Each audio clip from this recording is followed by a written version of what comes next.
Okay, let's go with the Unit 2 project. This project is about me trying to answer or at least give my personal opinion about if God exists. Okay, at first I'm gonna make an introduction. Ever since the human has been able to reason, we've been searching an answer about if there's anyone above us, if there's any God or anything that we could consider superior, and a lot of philosophers have been trying to give answers to that. We have we have arguments and we also have counter arguments. Everyone has been at least thinking in his everyone has at least been in his bed once thinking, is there someone above me? Like, where do I come from?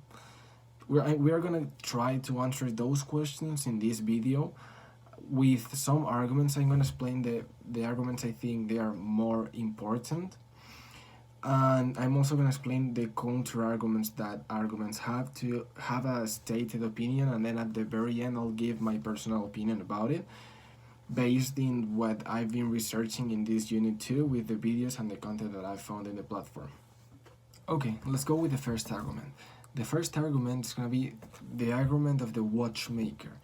The argument of the watchmaker it's kind of a story. It tells about one guy that finds a watch in the floor, and then the first thing we have two chances.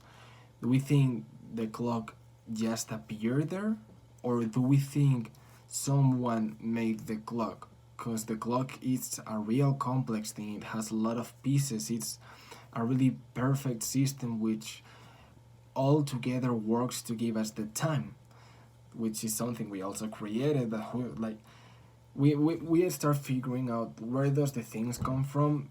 Did this clock just appear? No. It applies to other things. For example, where did this pencil come from? Well, someone created it, right? I do not think the pencil fell over here and it just appeared. No, I think someone made it. And then we get to the clock. The clock, it's actually the pencil, it's an easy thing to think about. It's actually, you have just one thing to write inside, and then you have wood outside and a rubber to erase things. It's pretty easy. But then when you get to a clock, you find a way more complex thing. You find there are 1,000 pieces. They all work together. If one of them fails, all of the clock fails. So then we also find complex things need to be done, because that random could not make that. It needs to have been, it has to be created, because that could not be random. That could not just appear. The wind could not make all those pieces match. And then we get to the human. The humans, we know, as I am, as you are probably, if you're seeing this video, if you're a dog, well, I'm really glad you understand this. And the human is also a really complex thing. We have the lungs, we have the heart, we have our eyes. We're able to think, to speak, to listen, to see colors, to do 1,000 things. So what the watchmaker says is that we couldn't have been random. We need to be created by someone, but something that is above the human. Because the clock is not made by other clocks, it's made by something superior, which is the human. Therefore, this is a syllogism.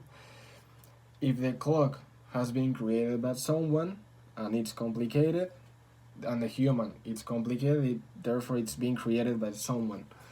So that's what the watchmaker defends. But then we also have a counter argument. Darwin came out with the evolution theory. The evolution theory explains that we are so complex because we've been needing to suffer things, and the evolution has come through them. For example, we at very beginning, the evolution theory says that we were on the water. Then we went out of the water, so we lost the chance of being able to breathe in the water, but we got a new feature, which was walking. And that comes through everything. We left back things we did not need. For example, hair all over the body. We left hair all over the body. We got taller. We were like this, and then we got taller. We went straight. We actually started to think, to reason. We've been evolving to this perfection. This has been, if it wasn't that cold, we moved to warm places, so we didn't need the hair. So what Darwin says is that we have not been created, we've been evoluting. We've been suffering a process of evolution. So that will be the counter argument to the Watchmaker. We'll see what I know what I think about this. I defend evolution, but let's see, maybe you prefer the Watchmaker. Who knows? Okay, and I'm gonna go with the second argument. The second argument is actually pretty more easy to understand. It's actually I'm gonna explain this one. I could explain some others, but I enjoy to think about this one because it actually makes sense. I come from a religious place, a Catholic place, so that makes sense. Makes a lot of sense to me, and maybe it does to you. So let's go with it. The second argument talks about, well, it defends. I'm gonna make a resume. It defends that it's worse not to believe. What do I mean with this? I mean, what do you lose believing?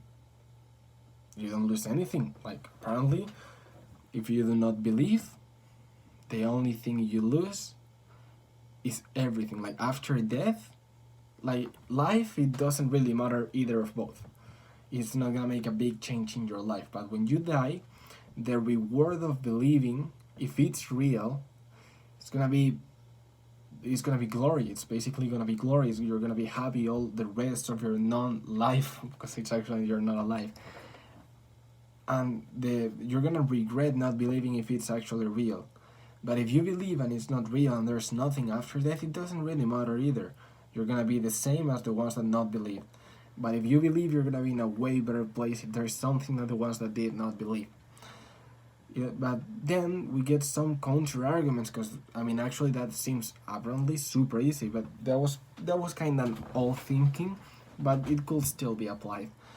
The second way of thinking is, first, that you lose things during life. You actually lose things. You cannot explore a lot of things because your religion doesn't let you explore a lot of things. That's the first thing. The second thing is that doesn't really make sense, in the way that you're totally based on superstition. You're not based in any actual argument. You're just saying, I mean, it's worse if you do not believe, but I'm not saying it's real. You're not saying it's real. You're just saying that you'll rather believe because you want to get your hands out in case it's actually true. But then you lose things during life. Then when it comes to death, there is nothing even close to a proof. You need to believe in something called faith to God. You need to believe in that. You need to totally blindly believe in that. And I don't know you, but I'm not easily trusting blindly things. That's not something I usually do. So after we had all of these arguments on the table, let's make a quick review. We have the Watchmaker, we have the counter argument of Watchmaker, which is the evolution. We have the argument that it basically says it's more worth it to believe. We have the counter argument that says it's not that worth it. So now I'll give my personal opinion. I've been living in a Catholic place all of my life. I'm from Spain. Spain is actually a really Catholic place. What I got, for example, coming to Canada, which is a quite atheist place, here people doesn't really believe that much as they do in Spain. At least in Whistler, where I am, it's not really a religion thing here. I mean, it's both sides. It's kind of extreme thing here. There is a bit of hate to religion. I don't think that way. What's the thing? Do I believe in God? Do I not believe in God? Actually, what I think, I do believe there's someone. I actually believe I like the theory of evolution, but I also think we come from something before. I think I'll take for a bit of both. I say we've been created and then we evolved. Like there was a process of evolution after we were created, because it just blows my mind the quantity tiny we are compared to the space. It just blows my mind. I could not believe it comes from nothing.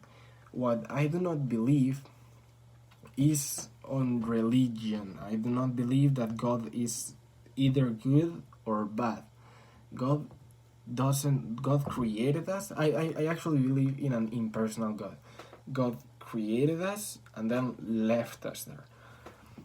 He just went, he made his creation, same as we do with clocks. We get the clock and we sell the clock, and then that's the clock. That's the clock's problem. It's not my problem, it's clock's problem.